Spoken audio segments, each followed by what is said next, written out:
Good afternoon, welcome to Board of Assessors meeting on Wednesday, August 27th at 382 North Main, second floor.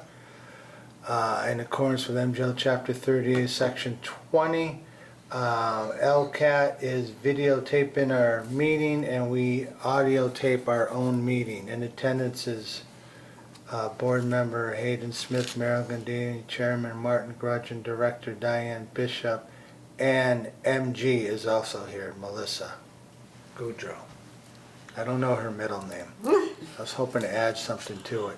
So today we're going to review the minutes from the meeting of July 23rd. Mr. Chairman, I have reviewed the minutes from our meeting of July 23rd. I find them to be in order and move that they be put on record. Make a motion to accept those minutes. Seconded. All those in favor? Aye. Aye. Administrative items, we got warrant reports. First one up, motor vehicle excise abatement from 2025 in July for the amount of, Wow, what do I have? no, I don't think that's too many. Here, just read that number right Whoa. there. Yeah, I don't $7 billion. $7 billion. What a rich town. I think- 7,383.79. I think Must the, have been an I expensive went car. to go put in the new number Ferrari. and didn't delete out the old number. He's overworked. You'll be in LA trouble if 3 you sales beat it. report for July.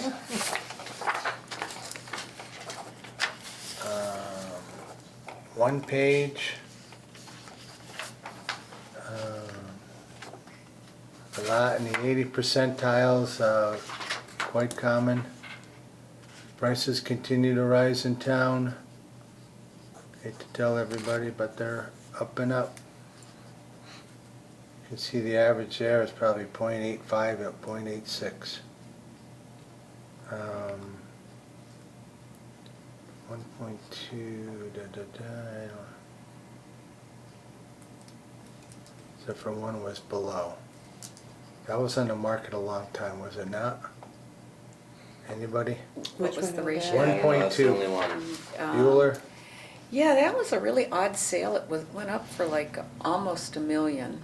And within 45 days, they got that price. Yeah.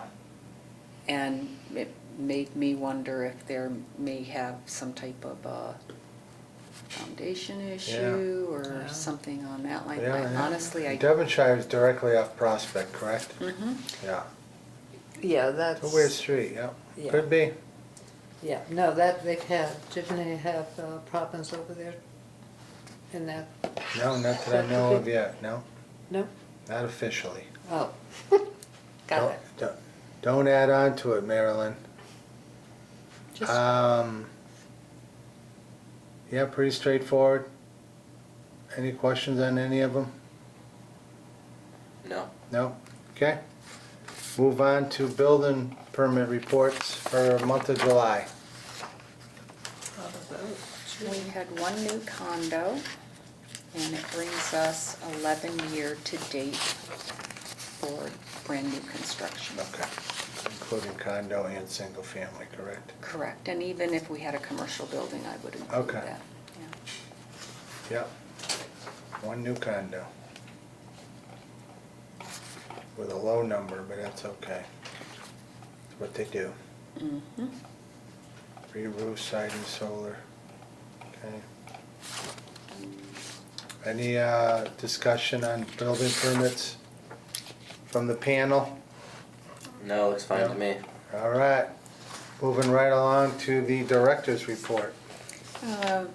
So for our building permits, we collected all of the data and all of the information has been uploaded into our Vision Camera system, which allowed us to start our process for our fiscal 25 real estate valuations, which we are going to be discussing a little bit, a few more minutes down.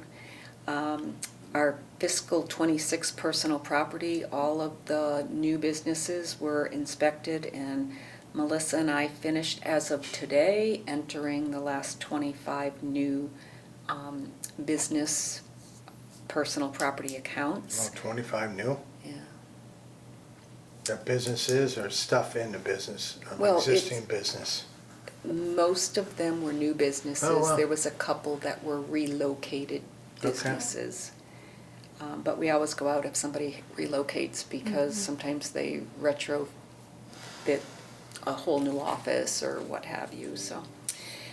So that did just get completed, and I was able to get our LA4 updated to reflect, so when we look at the information, you'll have the latest Get some new information. growth out of that then? Actually, not a lot, Not a because lot. we exempt the first $5,000 of value, and a lot of people, it does, small businesses, it falls right below that threshold. But we did pick up some. A little bit, okay. Yeah. And the annual MAAO summer school took place last week. Melissa did attend for the full week. She was very happy to report that she passed her course, and she's Yay. more than halfway through to her MAA designation. C's get degrees. Good for you, congrats. And other than How was the that, mass appraisal of real property? It's kind of briefly touched on stuff that I've learned in some of the other courses. Okay. so that's all I have. Wow, short director's report. Yeah. All right. I have one question about that.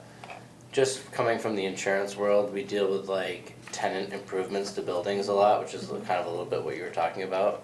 I know like for insurance purposes, if a tenant moves into a space and they upgrade certain things, that's their property. And maybe that's somewhat of what you're calculating as like these relocated businesses, their personal property. And then when the tenant leaves the space, a lot of that stuff they don't take with them, it becomes the property of the building owner.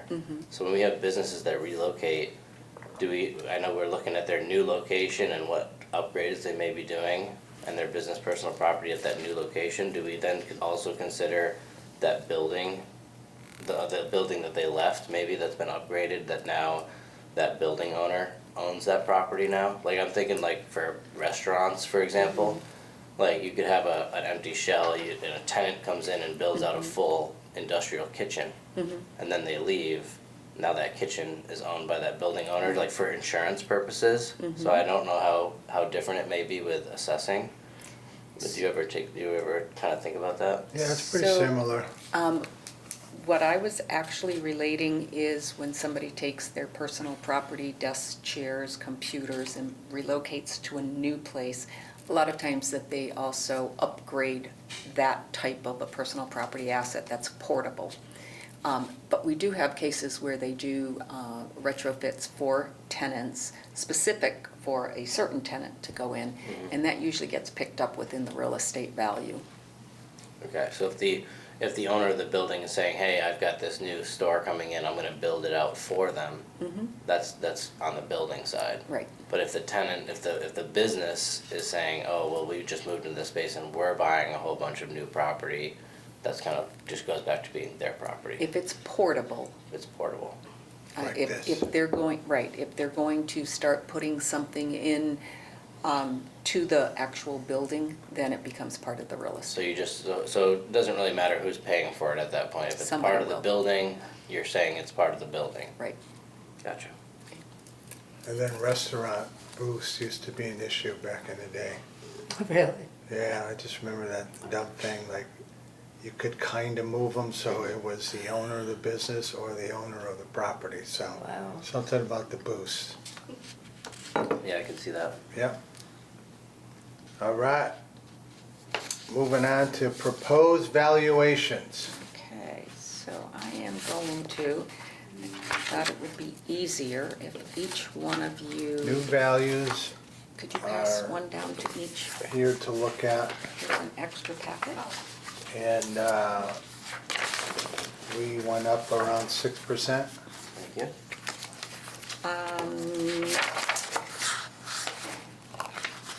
MG's giving me a look. I was so- gonna say, on an average, yes, I believe it was. I have all my notes here. I've just been so focused on personal property today. Well, I could tell you the average myself. I had it, the very first line. Yeah, well, the second page is 101, 6%. Thank you. I knew I had it written down. Yeah. I'm sorry. One of the condos went up 2%, one of the condos went up 5%.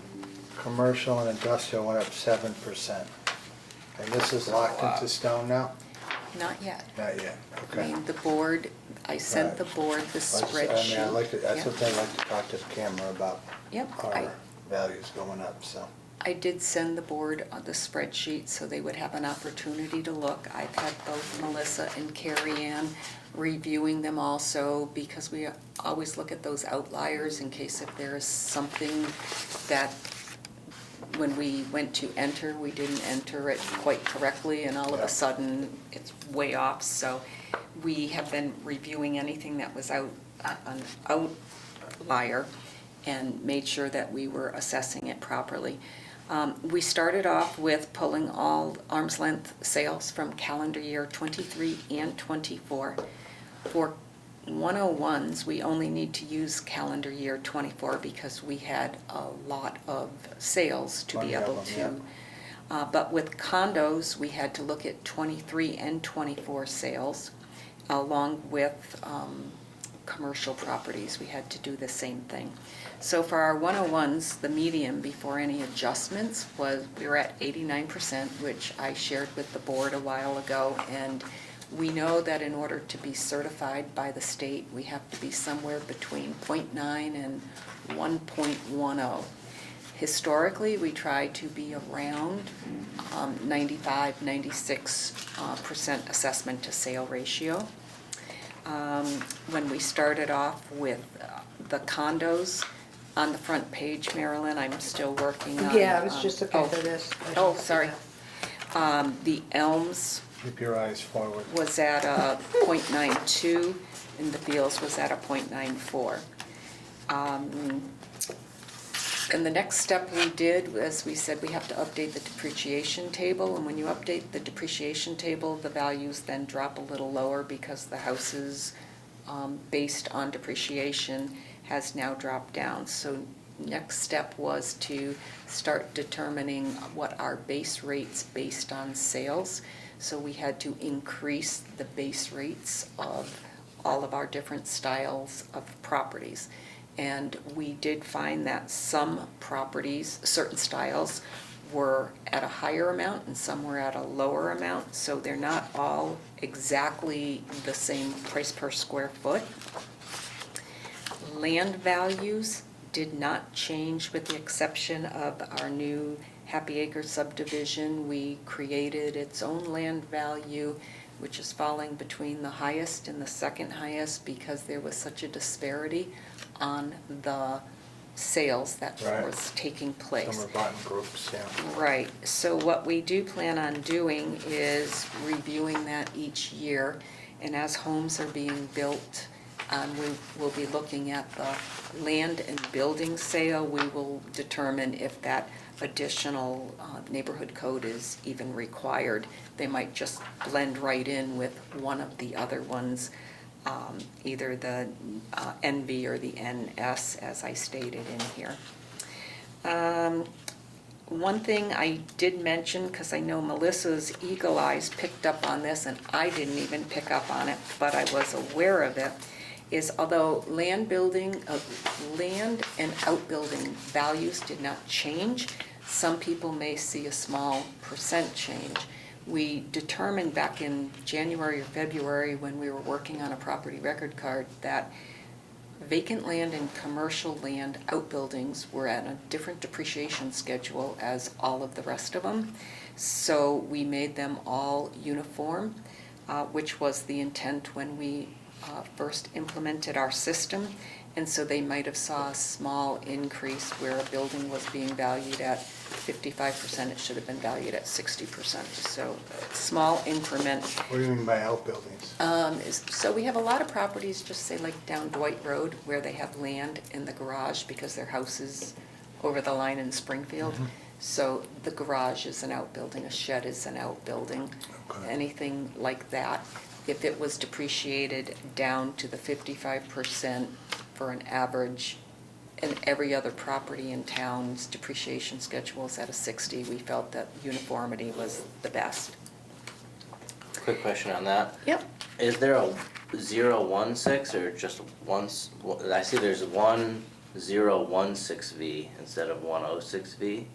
I don't know if that was just a typo or if that's a different class. Looks like there's only Is it one on of them. my, On the spreadsheet, so we do have a 106V and we have a 106. this is a 016V. Oh, that That's is just a mixed Maple use, Shade no, building. it's Yep. mixed use is what the 0 represents. The 1 represents residential, the 6 represents forest land, and it's vacant. Okay, So that's fine. it is correct, yes. Sorry, that one threw me. Well, that's fine, sometimes I see something like that and it could be just a, yeah. a miscalculation, typo or whatever.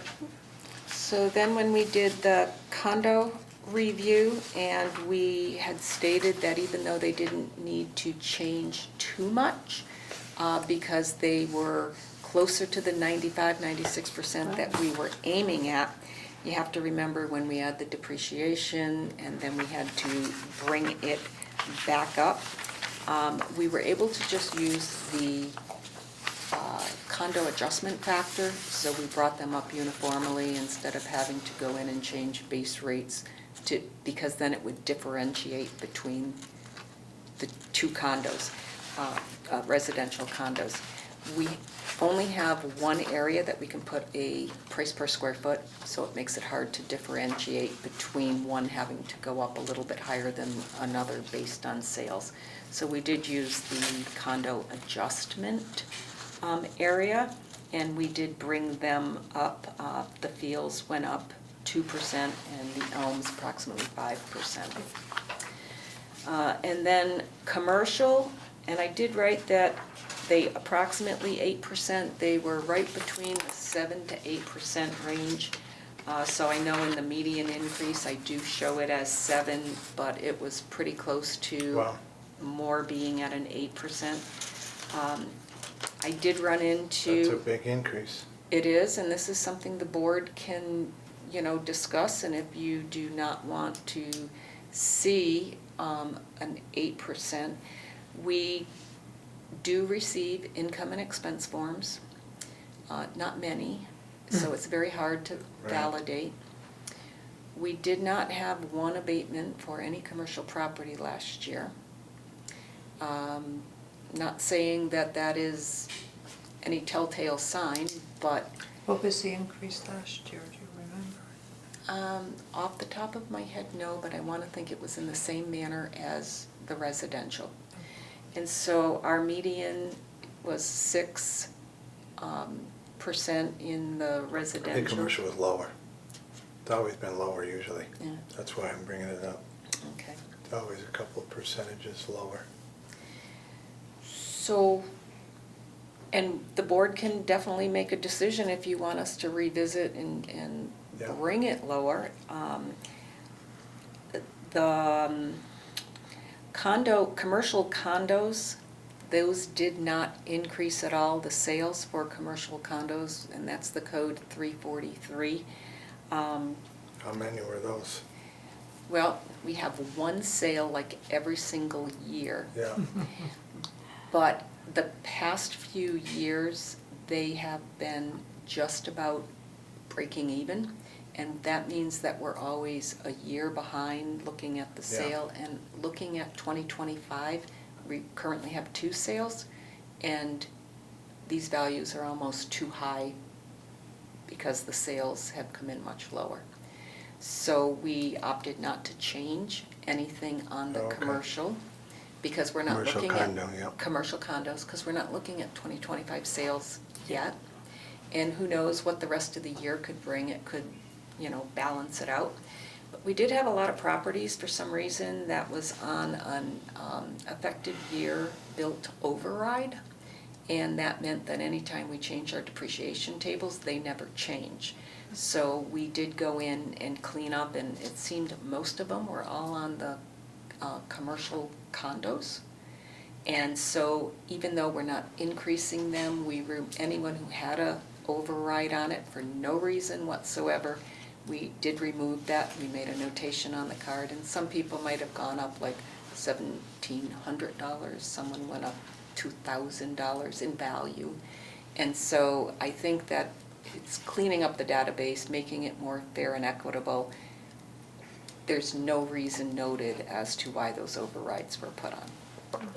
It could have been just a process of somebody entering, putting a new condo in and thinking they have to check the box and didn't realize what it was actually for. I did run into a few as I was doing the review after pulling the spreadsheet that some commercial buildings where majority went up that 7-8%, some went down, and found that those were in commercial override, or the overrides were placed on those also. So we did update those to the best of our ability, and I do have this pile here that I'm still reviewing for commercial that I have INEs for, just to make sure that the INEs and the commercials work.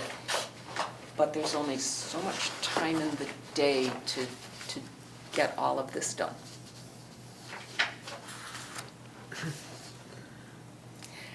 So. Yes. Keep going, Diane. Don't stop now. So, in your packet, you do have an LA4, which looks like this. And right after it, you have an LA4 comparison. So you can see what last year's fiscal 25's versus fiscal 26's would be. Right. And then in the very, you're too far, Marilyn, I think. It's this one here. It's after that one, right there. This one? Nope, Left, Is it the right next hand. page? yep, right Okay. there. Oh, right there. Thank you. So Excuse me. Left-brained. So the LA4 breaks out every class of property into groups, and at the very bottom, we have personal property, which is in groups.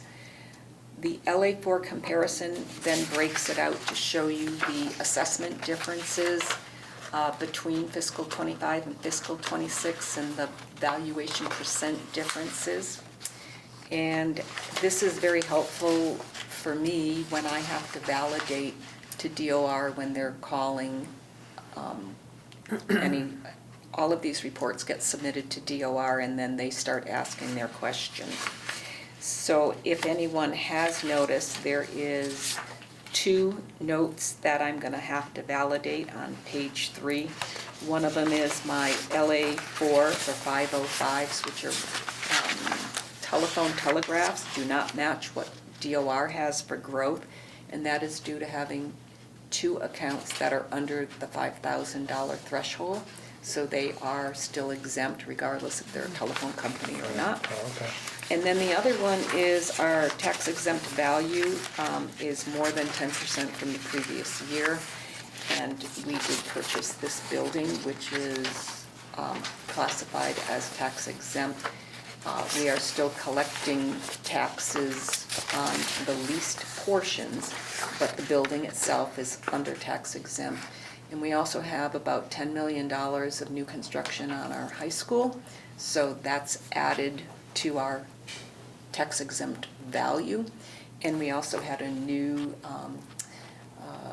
facility, like a group home, but more of a hospital type facility, which is tax exempt, and that's on Benton Drive. So when looking at all of that, I encourage people to say, hey, this doesn't look right, or that doesn't look right, and definitely bring it to my attention. We did put the sales report, we uploaded it into DSL Gateway so we could produce the LA15 report, which is the interim adjustment report. And that's important for us because we need to make sure that our values can be certified. And so when our LA4 sales report goes in, it automatically defaults into this report. And you can see about maybe 6 lines down, our median assessment to sale ratio is between 94 and 97%, depending on the increases. And then the other important thing is the next line down is the COD, or the coefficient of dispersion. That has to be within a certain range. Everything has to be under 10, with the exception, I believe it is vacant land, which can be as high as 20. We do not have to worry about vacant land. Ours is at 4.5, and we did not have to change our values. Our properties have been adjusted. Our building costs have been recalibrated. As I mentioned, we updated the depreciation, we updated the price per square foot. And the very next sheet gives it to us by quartiles, because they review to make sure that our quarterly sales are being consistent. And you can see that our sales are there, and we have been pretty consistent. In the second quarter of 2024, we dropped a little. Naturally, the first quarter is always high because we're just coming off of brand new fiscal year, so the sales prices haven't gone up haven't had a chance to exceed our assessments. And then it started to drop down, and then it kind of like leveled out. Yeah. Yeah. Well, the year before, I went way up the last quarter, Mhm. 23. So the last page, if anyone read further into it, and I can only stress that these numbers are a work in progress and nothing is set in stone. What page you on now? I'm Oh, on on that. The high school Okay. stuff? tax. That's the page you don't really want to look at right now? Unless you have to? Tax. The one I was pointing to. So, I mean, there's nothing that, any decisions that the Board of Assessors do for values will have no impact of where these are going to be, because if the values go down, the tax rate goes up. The budget doesn't change. So, I decided to start reviewing this type of information, and we are planning on putting out a flyer or a insert in the second quarter tax bill to let the people know that when the third quarter comes, the school impact will be coming along with it. The January bill. The January Yeah, bill. I know. I've been warning people, so. Yeah. So is January. that included in the regular tax bill? Is it separate? We only have one tax bill, and our school debt override is part of the total tax bill. January 1st, these people will see that for the first time. Boy, are you guys gonna be busy. On top of their assessment increase already. Yeah. So at the So the present. average East Long Meadow will be 418.2. Correct. Obviously an all-time high, up from 390 something somewhere. 392.9, right about. Yeah, we were at think when they- 372 before that, so. I think when they started the process of approving the high school, they were, what was it, like 340, 320? Yes, it was Yeah, 339, because yeah. I was just discussing it Yeah. with our Yeah. municipal finance Mm. director Plus an today. $80,000 increase, plus or And minus. so a median, That's why Melissa lives in Ludlow. I should say And you moved next door. an average price home in East Long Meadow is now going to be considered at $418,200, and an average price home will see about a 12% increase in their taxes based on High school. the debt exclusion. So a high-end home is going to see More, more. absolutely. Mm-hmm. So, again, that's just for Preliminary. more informational Mhm. for the assessors but my big task at hand right now is I need to get values submitted. I don't need to do it today, and I'm not Right. gonna ask anyone to sign off on anything. Mhm. But I do really would appreciate a good look-see at the spreadsheet, and if the board has any direction regarding any of the classes of properties and the increase that has happened, let me know so I can start making adjustments and then revisit with another old to new. Okey dokey. We'll discuss it soon. Okay. Maybe a little on executive.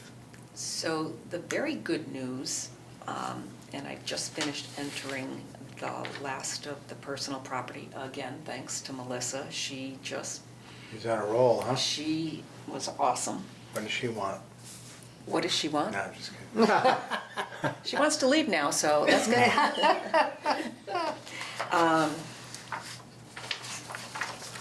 That's going to be our new growth. Oh, wow, huh?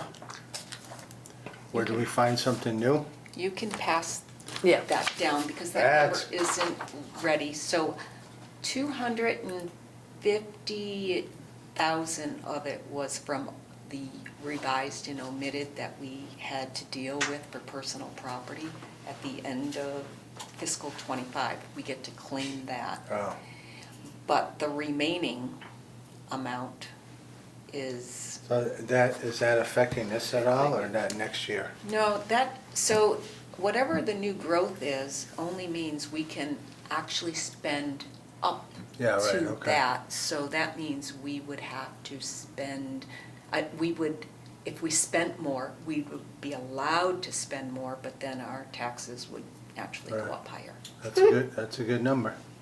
That was good news? Yes. Well, this is good This news Yes, as yes. long as Yeah.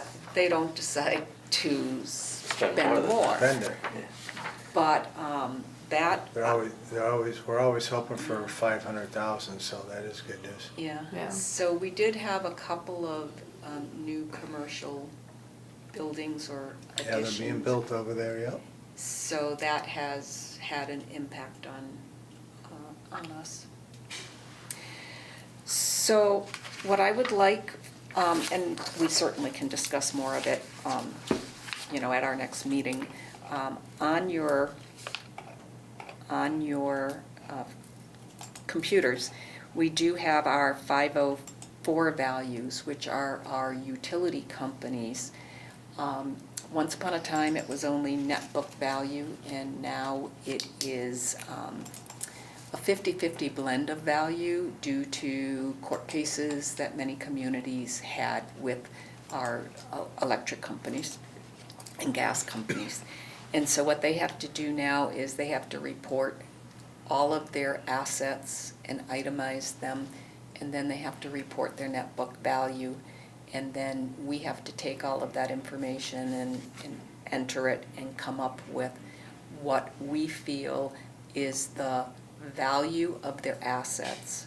We come up with that number, and then we look at their net book value, and you combine them in two and combine them together and divide by 2, and that becomes the value. And it took a long fight for the utility companies to settle with many municipalities, but it has now become a practice of this is the unacceptable methodology now. Mhm. And due to it, the towns are getting more revenue, which they should have always been, because no other entity could ever say, my property is worth X, so you can only tax me X, because if that's the case, we'd all be telling the assessors what we think our properties are worth, and it's not. Maryland's is worth a lot. And it's not, but anyways, this letter is on your computer, and it has already been incorporated into the new growth. Should be in your executive or, I can't remember, I know I just saw it. No, I don't Executive. think I have that. Sorry. So that is what I have, and I am hoping that by our next meeting, I have enough direction to have all of your forms ready, and then for you to be able to submit on to the DSL gateway, because they do require the assessors to do it on their own, not me signing off on your Yep. behalf. And naturally, anyone who has a difficulty getting onto their computer or navigating through Gateway, we'll be happy to help you. And the individual values aren't ready yet, are they? Like online, they're not ready? Oh, no, Yeah, no, yeah, we're yeah, not okay. approved. No, I know. We haven't I even just wanna make submitted sure. it yet. Okay. Those values, once we get approved, Yeah, I yep. can put the November spreadsheet or up. So, yeah. And then once November comes, I can start printing off the property record cards and getting those uploaded. Right, okay. Any questions, any concerns, or No? we will regroup at a future meeting? And future meeting is when?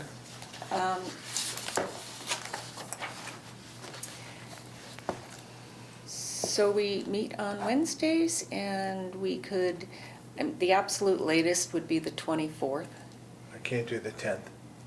or, so the 17th or the 24th.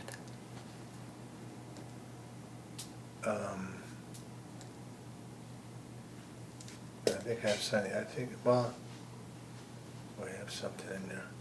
I'll say 17. Either one is fine. It just seems quick. Well, it's, We got a lot to do, Marilyn. Busy time of Yeah, year. 3 weeks. I know, yeah. and that actually would be a good time, I would think, that we can get the values finalized, start getting them submitted, and because there's a chance that they're gonna say, oh, you have to do this, you have to do that, so any back and forth. Right. So 3 weeks is good for that? Yep. Okay. Okay. All right, great. And that, I think, is the end That for is it. open session. I make a motion to go into executive session to discuss motor vehicle excise and boat abatements, a proposed pilot request, Nice. property abatement inspection review, and an ATV updates. And we'll return to record our votes. Take a roll call vote here. Hayden Smith, Yes. Marilyn Gadini, Yes. Martin Grudgeon, yes.